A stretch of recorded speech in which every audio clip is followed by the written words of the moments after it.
story you are about to hear is true. The names have been changed to protect the innocent. Fatima Cigarettes, king size, extra mild and soothing, brings you Dragnet on both radio and television.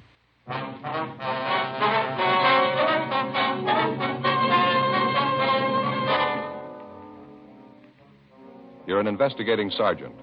You're assigned to Traffic Division, AID. Death and tragedy is forecast for the people of your city.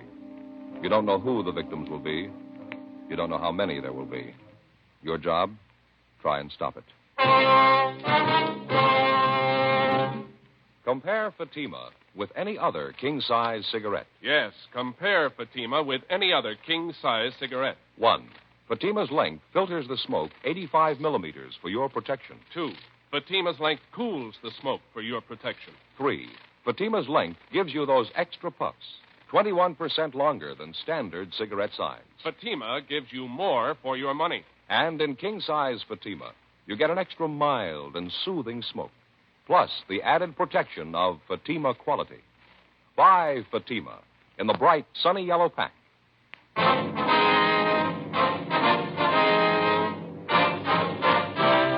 Dragnet, the documented drama of an actual crime. For the next 30 minutes, in cooperation with the Los Angeles Police Department, you will travel step by step on the side of the law through an actual case transcribed from official police files. From beginning to end, from crime to punishment, Dragnet is the story of your police force in action. It was Thursday, July 3rd. It was warm in Los Angeles. We were working the night watch out of Traffic Division, accident investigation. My partner's Frank Smith. The boss is Deputy Chief Caldwell. My name's Friday. I was on the way back from the scene of the accident, and it was 9:42 p.m. when I got to Georgia Street Receiving Hospital, second floor, treatment room 5. Joe? Hi. How's it going? Not too good. How are they? Bad, all 4 of them. Girl who was riding in the front seat, both legs crushed. Oh, no. Talking to Doc Hall, nothing he can do. Gonna have to amputate. That's a shame. All the parents been notified? Yeah, they're on their way down now. Cigarette? Yeah, thanks. I got a match. All right, thank you. Still touch and go with the kid who was driving, the Wheeler boy. Doc doesn't give him much of a chance. Possible to get a statement from him? No, still unconscious. They get pictures of the wreck, all right? Yeah, they did. The car the kids were in laid down 207 feet of skid marks. From the condition of the car, it's a wonder any of them are alive. Not a straight piece of metal in the wreck, Frank. How about that couple in the sedan they sideswiped? Doctor isn't sure. Both have internal injuries. Woman's right leg is fractured. Man has a possible concussion. Lousy thing. Every one of them's old enough to know better. What made them think they could get away with it? Oh, hi, Doctor. Friday? Any change, Doc? Which one you mean? The Wheeler boy? No, still the same. The other 3 kids are doing a little better. It's a shame. None of them are more than 14, 15 years old, are they? Both the girls are 13. Wheeler boy's 16. The other boy's 12. Yeah. Pretty young to be out alone burning up the streets. How'd it happen? Well, one of the girls told us that the Wheeler boy picked up the 3 of them about 8 o'clock tonight. Asked them if they wanted to go for a ride in his father's new car. Well, they thought they were going down to the neighborhood drive-in for a Coke. Yeah. Well, the girl said they drove around the neighborhood for a while. Wheeler boy was bragging about what a good driver he was, how fast the car'd go. Kept telling the kids that he could drive as fast as his father did. Yeah. From what I hear, it's too bad you can't hold the father. Yeah, it's pretty obvious he didn't set much of an example. Well, the girl told us that the Wheeler boy drove down to the highway. She spotted a police car behind him and told the Wheeler kid to slow up. He said something like, "My father outran a cop the other day. If he can do it, I know I can." Well, the kids pleaded with him to pull over and stop, and he wouldn't listen. Told him to shut up and hang on, that he'd show him some real fancy driving. Had to chase him more than 19 miles, Doc. Car in pursuit radioed in for help. We tried to block off the intersections ahead of them. They were just going too fast. How'd the boy crack up? Sideswiped the sedan with that old couple in it. Lost control of the car, went into a skid. The car hit the curb, blew a tire, piled head-on into a parked truck. The impact drove the engine of the truck right back into the cab. I never saw anything like it. The car the kids were in is almost broken in half. Well, I've done everything I can for him. I'll keep the Wheeler boy in the critical room. Nurse is in there with him now. I'll move the other 3 back into the ward. We want to make our report, Doc. You got an empty slip on it? Yeah, I just finished it. It's right in here. Thank you. You know, I got a 16-year-old boy, Friday. Every time I make one of these things out, I say a prayer. Yeah. Hope they never have to make one out for my boy. Well, excuse me. I better go back in there and check on that youngster. All right, Doc. Thanks. Look at this MT, Frank. Everything in the book. What's that? Listen. Grace Andrews, 13 years, occupation, student. Fractured jaw, teeth knocked out, facial cuts, internal injuries, crushed pelvis, and shock. Here's the next one. Nancy Haynes, 13 years, occupation, student. Deep facial cuts, compound fractures of the right and left legs, crushed chest, possible concussion and shock. Well, The other boy, Walter Stewart, 12 years, occupation student. Deep facial cuts and contusions. Shock and possible concussion. Fractured ribs, possible puncture of the left lung. Left hand severed above the knuckles. Here's the slip on the Wheeler boy. Charles Wheeler, 16 years, occupation student. Crushed forehead. Possible spinal fracture. Both legs broken. Fractured ribs, broken pelvis, deep facial cuts, severe internal injuries, and shock. My name's Wheeler. Where's my boy? What have they done with him? All right, take it easy, Mr. Wheeler. Doctor will be out in a minute. I don't want the doctor. I want to see my boy. Where is he? What happened anyway? Would you keep your voice down, please? The doctor will see you in a minute. He's with your son now. Who are you? What do you know about it? Police officers. Your boy had an accident. We're investigating I it. know he had an accident. They already told me that. Whose fault was it? Who ran into him? Nobody ran into him, Mr. Wheeler. The accident was his fault. What do you mean it couldn't have been? That boy's a good driver. I taught him myself. Would you keep your voice down, please? I want to get to the bottom of this thing. I want to see my boy. What are you stalling me for? Nobody's stalling you, sir. You can see your boy as soon as the doctor okays it. I'm going to take him to my own doctor. I wouldn't trust my boy in a place like this. Who ordered him here anyway? We did. It was an emergency. The ambulance took him here from the scene of the accident. Well, you still haven't told me how it happened. Now, why do you say it was his fault? Why are you accusing him? It was his fault, Mr. Wheeler. There's no doubt about it. He was speeding, and a police car tried to catch him. He tried to outrun him. In the process, he ran into a parked truck. I knew it wasn't his fault. Sir? So he was going a little too fast. Charlie's a good driver. Why'd you have to chase him?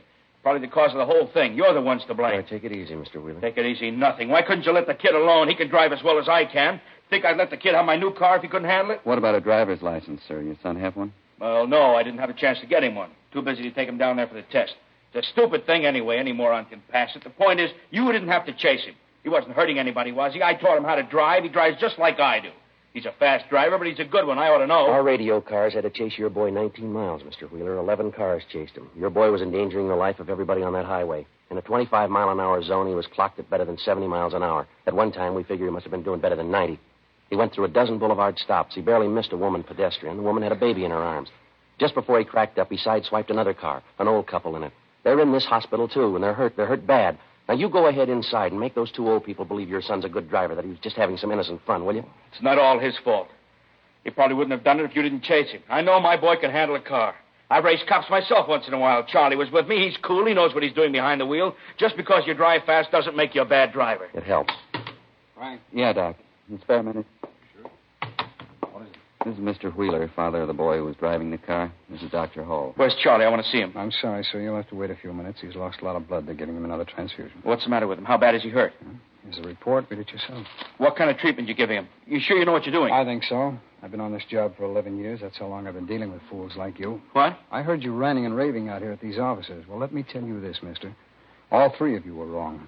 That boy of yours lying in there isn't to blame. You are, his own father. You were driving that car tonight. I heard you ranting out here. You taught him how to drive. He can drive as well as you can. He's cool. He knows how to handle a car. You taught him how to race cops. Well, the results are inside, Mr. Wheeler. Look here, I don't want any sermons from you. I want to see my boy. I want to see him right now. You're not going to get any sermons from me. They wouldn't help you. But I'm going to tell you what's on my mind. I've seen your kind for years. I've sewed them up, I've patched them up, and I've pulled a sheet over their face. So far, you're lucky it hasn't happened to you. You're on borrowed time. Must be true what they say. The good Lord takes care of the fools and the drunks. Well, I can tell you now I wouldn't feel half as bad if it was you inside there on that bed instead of your son. Oh, when are people like you going to learn? When are you going to learn? I came down here to see my son. You're not impressing me a bit. Well, then maybe you ought to come down here some weekend, some holiday. Maybe that'd impress you. You stand inside that treatment room with me and watch them come over that table. A lot of them come in married and go out widowed, all kinds, all ages. They pull them out of the wrecks and they drag them in here and they expect miracles from us. They're battered, broken, and some of them you have to look twice because it's hard to tell they're human beings. You know who's responsible, Mr. Wheeler? You know who? Arrogant, egotistical, good, fast drivers like you. Well, I'm sick of you, Mr. Wheeler. I'm sick of the whole rotten, stupid mess. I'm sick of fools like you. Dr. Hall? Yeah. See you a moment, please. Yeah, all right.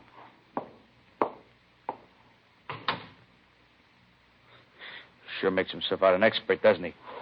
He preaches to everybody who comes in here? No, matter of fact, he's usually pretty quiet. Well, what's the matter with him?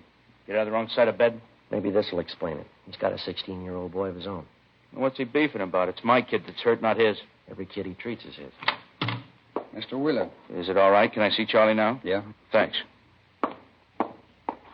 I'm sorry about everything, Doctor. I really am. I'm sorry. So am I, Mr. Wheeler. Your boy's dead. When George Wheeler recovered from the initial shock of his son's death, we told him it was necessary that the body be removed to the county morgue where an autopsy would be performed the following day. After that, his son's remains would be available to a mortuary of the family's choosing. Frank and I drove back to the office where we filed a 311 dead body report on 16-year-old Charles Wheeler. After that, we called the coroner's office and notified them to pick up the body at Georgia Street Receiving Hospital. 10:35 p.m. We left the traffic division garage and went back on the air. We were cruising the central area. 10:53 p.m. We got the call. Aliso and Spring, ambulance follow-up, victim of a hit-and-run driver. We were within a block of the call. Must be it up ahead, Joe, on the corner. Oh, yeah. Pull up any place right here, I guess. Mm-hmm. All right, come on. Slide out my side. Huh? Yeah. Let us through, please. Police officers, excuse me. Pardon me. I wonder if I can get through here, please. Excuse us. Doctor? You fellas doctors? No, we're police officers. Oh, yeah, I see. Where's the ambulance? Be here in a minute. How'd it happen? The old man was trying to cross the street. A bus hit him. Oh, look at him. Terrible, poor old guy. You work around here? Yeah, I sell papers right over in that corner over there. My name's Harry Johansson. You want me for a witness? Frank, get his name and address, will you? I'll check the old man. Yeah, right. All right, now don't move around, Dad. Don't try to get out. The ambulance will be here in a minute. I'm hurt bad. Terrible pain in my back. Your legs hurt you, Dad? No, I don't feel a thing in my legs. It's just my back. I got a terrible pain. What's your name? Clyde Logan. Where do you live, Dad? Over there, just up in the corner. Apartment 37. Hey, could you go over and see Leona, see if she's all right? She's going to be awful worried. Yeah, we'll take care of it. You been drinking, Dad? Well, just a nightcap. The doctor said I ought to have a glass of port every night. I was just on the way home when it happened. Oh, my back. You sure it was just a glass of port, Dad? Yeah, that's right. I never touch anything but that glass of port before I go to bed. Say, would you please send somebody to see about Leona, apartment 37?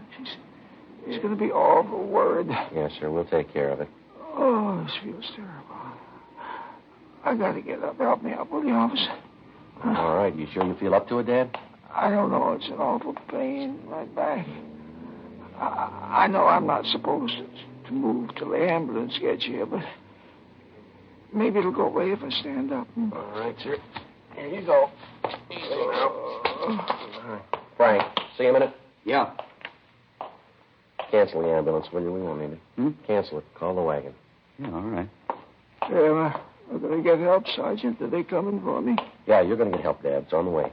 I come to the corner here and I started to cross over. And what do you think? Right out of nowhere, this big red bus come up the street. It must have been going 60. He hit me and kept right on going. I thought for a minute there I was gone for sure. Did you say it was a big red bus? It's red or blue. What's the difference? It run me down. Oh, look at that. Get the ambulance quick. Look at that. What's that? My shirt front here. Look, it's all red. It's blood. Get some help. I'm bleeding to death. Get some help. Oh, there's a sharp pain in my ribs. Let's take your coat off here. That's the idea.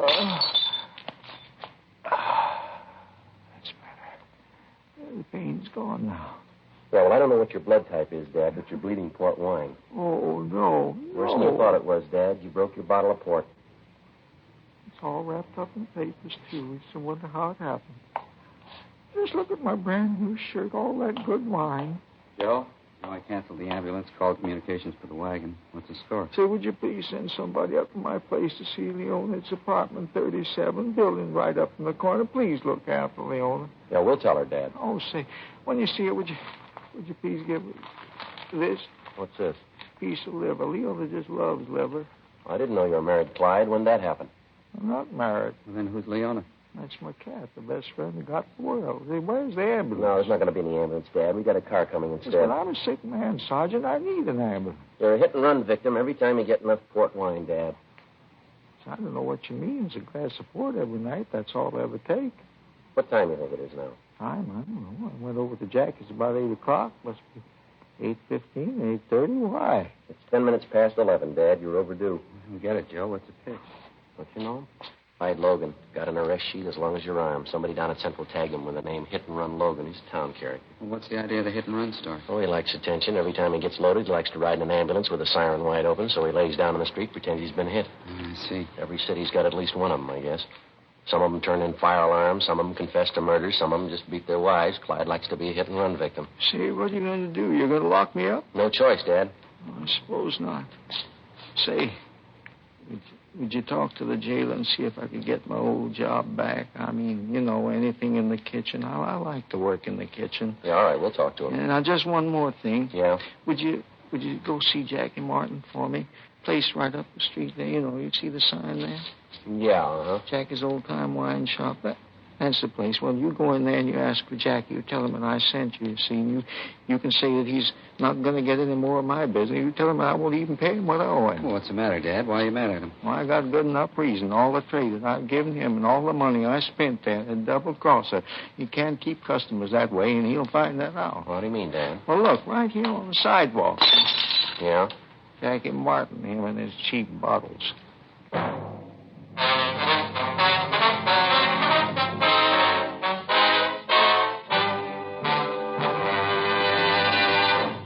You are listening to Dragnet, authentic stories of your police force in action. Friends, because of its quality, its extra mildness, its better flavor and aroma, more smokers coast to coast are switching to king-size Fatimas every day. Yes, more smokers coast to coast are finding that in Fatima, the difference is quality.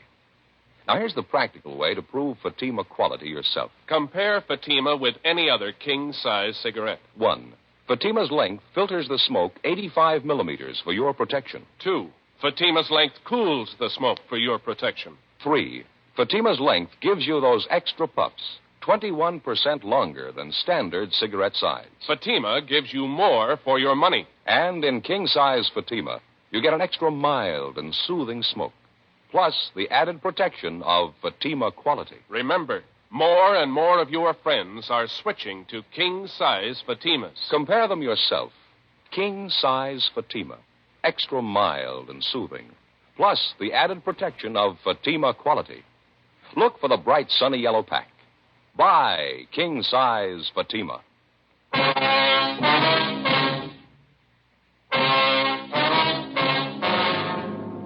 Thursday, July 3rd, 11:30 p.m. There was still half an hour to go before the July 4th weekend even started. But in the last 7.5 hours, Central Traffic had answered 13 major accident calls. 4 of them were fatalities. If it was any indication of the next 72 hours, the 4th of July weekend was due to spell death and tragedy for more people than we figured. 12:10 a.m., we received another ambulance follow-up call, this time at 11th and Georgia. A young couple on a motorcycle trying to beat the stop signal had crashed headlong into the side of an eastbound bus. One was taken to the hospital, one was taken to the county morgue. 12:20 a.m.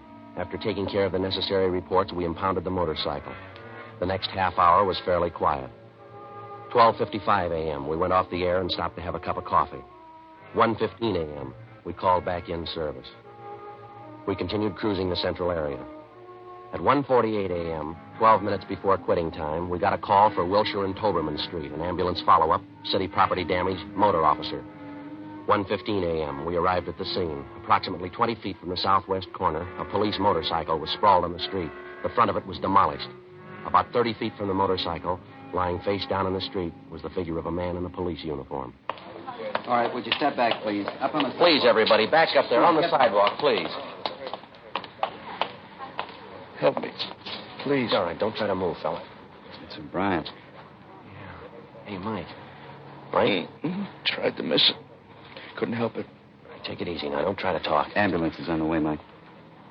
Don't kill me, Joe. My chest hurts. Hey, but my collar can't breathe. Yeah, all right, sure, Mike. Come on, take it easy now. Don't move. Chasing this car. Cream convertible. Man, woman, I think he was 502. Big chase. Red light. Siren. All right, now take it easy, Mike. Relax. Other car turned right in front of me. I saw it. Nothing I could do. Couldn't stop. Turned right in front of me. Evelyn. Gonna go see her. Evelyn. She's waiting. All right, will you take it easy, Mike? Don't talk and don't move. This will work out all right. Take it easy. Joe. Evelyn. Joe. Hey, Mike. Joe, got a coat here. Slip it under his head. It'll be more comfortable. No, he doesn't need it, Frank. He's comfortable.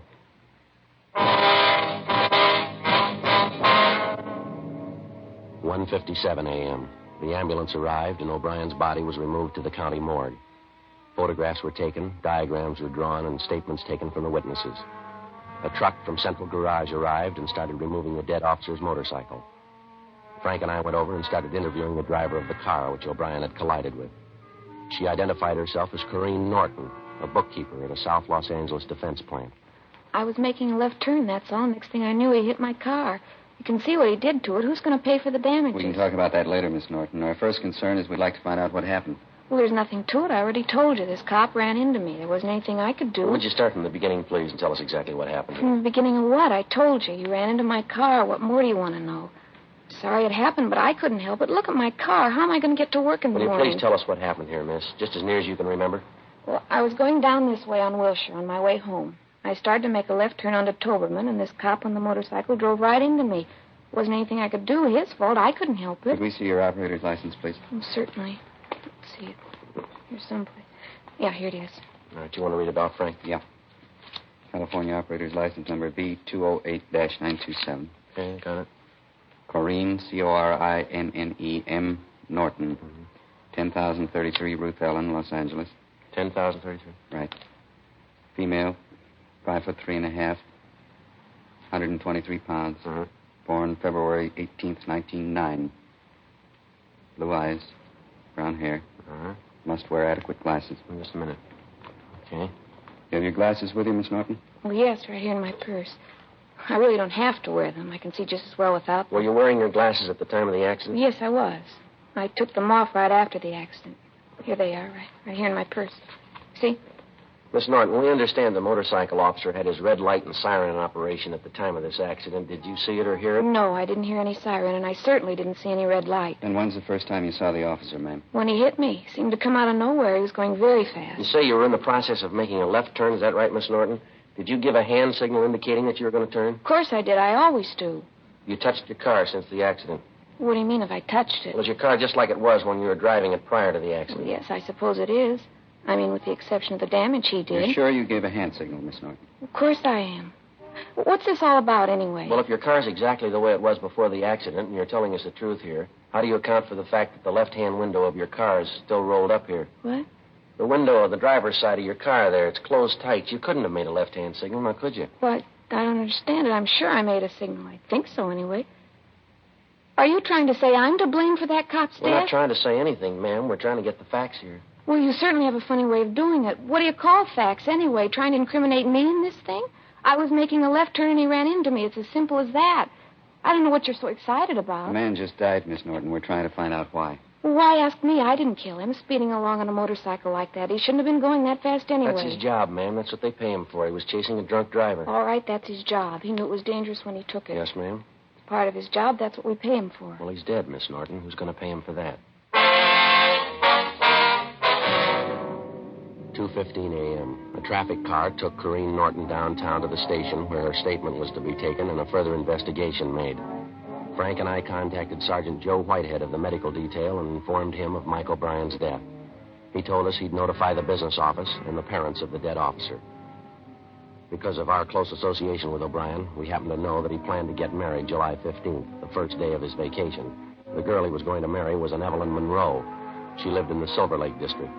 We told Whitehead that we'd notify her. 2:30 p.m. Frank and I drove out Sunset Boulevard to the girl's house. Oh, hi, Frank, Joe. Oh, I... Is Mike with you? Well, no, he isn't, Evelyn. Well, come on in. Have some coffee. I'm just waiting for Mike. All right, thank you. Guess Mike's a little late tonight. Come on in. How do you like your coffee, cream and sugar? Black will be all right, thanks. Both of us. Look at the dining room table. Pretty nice, isn't it? Yeah, Evelyn, it's very nice. Nicest wedding presents I think I've ever seen. Didn't know we had so many friends. You see what the boys in the motor squad sent us? Electric mixer, all the attachments, too. Yeah, we see him. Very nice. What's the matter, Joe? Hard day?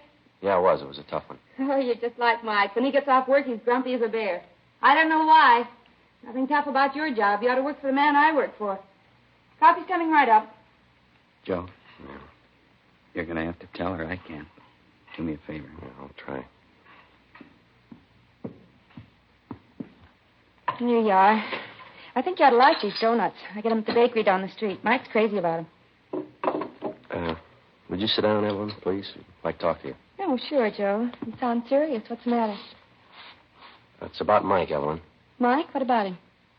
But he wanted us to come by and see you. He was hurt tonight. Oh, no.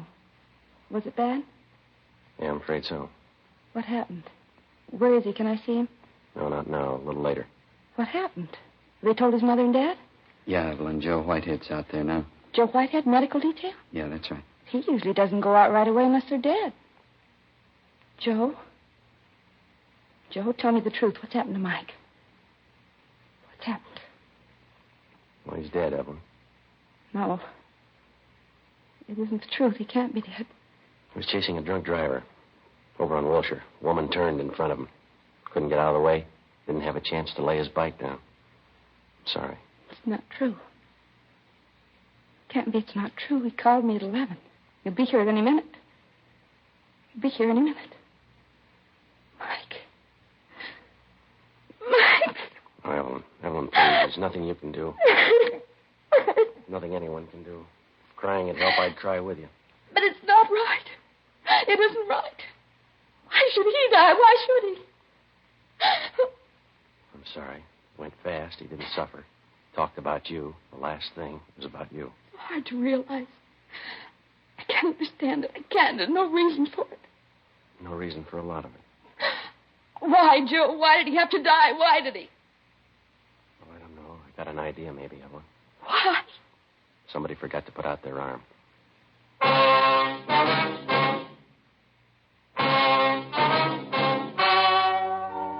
The story you have just heard was true. The names were changed to protect the innocent. On October 2nd, an inquest was held at the county morgue, city and county of Los Angeles, state of California. The coroner's jury returned a verdict of excusable homicide in the death of motorcycle officer Michael O'Brien. In a moment, a word about another trial. Now, here is our star, Jack Webb. Thank you, George Fenneman. Friends, I know a lot of you listeners have taken my advice and switched to Fatima's. Now, if you haven't, how about comparing Fatima this weekend for sure? You see, Fatima quality stands out by comparison. And that's why I ask you to try Fatima's. Compare them with the king-size cigarette you've been smoking. You'll find Fatima's give you more for your money. An extra mild and soothing smoke, plus the added protection of Fatima quality. Remember, king-size Fatima's in the bright, sunny yellow pack.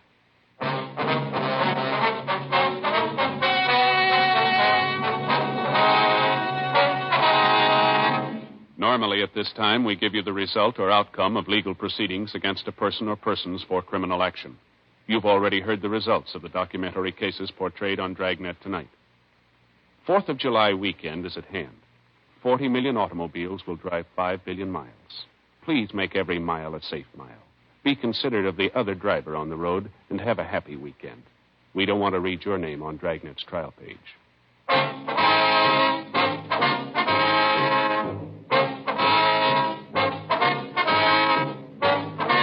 You have just heard Dragnet, a series of authentic cases from official files. Technical advice comes from the Office of Chief of Police W.H. Parker, Los Angeles Police Department. Technical advisors Captain Jack Donahoe, Sergeant Marty Wynn, Sergeant Vance Brasher. Heard tonight were Vic Perrin, Stacey Harris, Vic Rodman. Script by Jim Moser. Music by Walter Schumann. Hal Gibney speaking.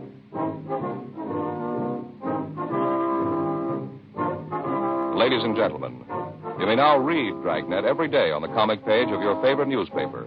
Please consult your local daily paper. King Size Fatima has brought you Dragnet, transcribed from Los Angeles. Yes, adventure is yours tonight with Counter Spy on NBC.